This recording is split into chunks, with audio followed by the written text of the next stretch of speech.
Well, this is an encouraging statement from President Biden. I have said that we have raised, on behalf of Mr Assange, Australia's national interests, that enough is enough, that this needs to be brought to a conclusion, and we've raised it at each level of government in every possible way.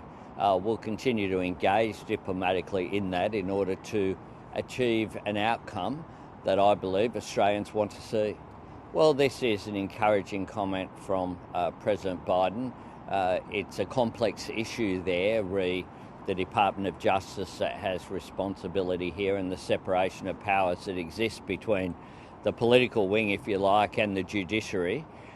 So we have engaged very much diplomatically at all levels, though, including at the highest level of government.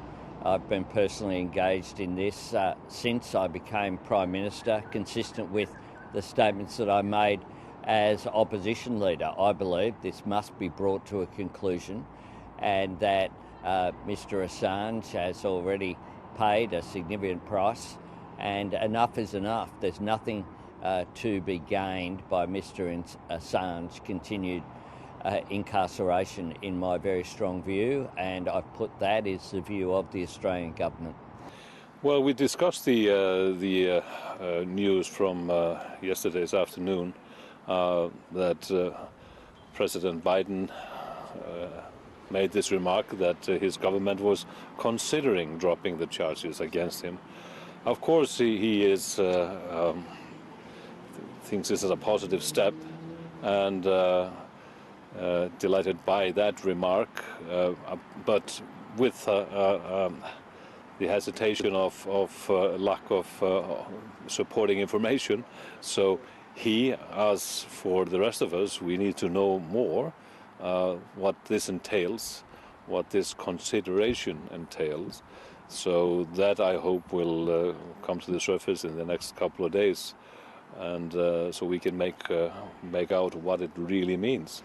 What we expect and what we want, and what Julian, of course, wants, that this case that should never have been started is brought to an end.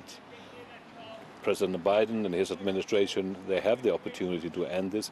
After all, it's not their case. This is from Trump era, so why continue that legacy? It would be in line with the policy that was taken under the Obama/Biden administration. And why not continue that? That this is such an attack on the rights of journalists that this should not take place. This should be dropped, and we be freed from this attack on press freedom, and of course the attack on freedom of Julian Assange, who has suffered a great deal, not just 5 years inside this prison, but before that, of course, arbitrarily detained in the Ecuadorian embassy for 7 years.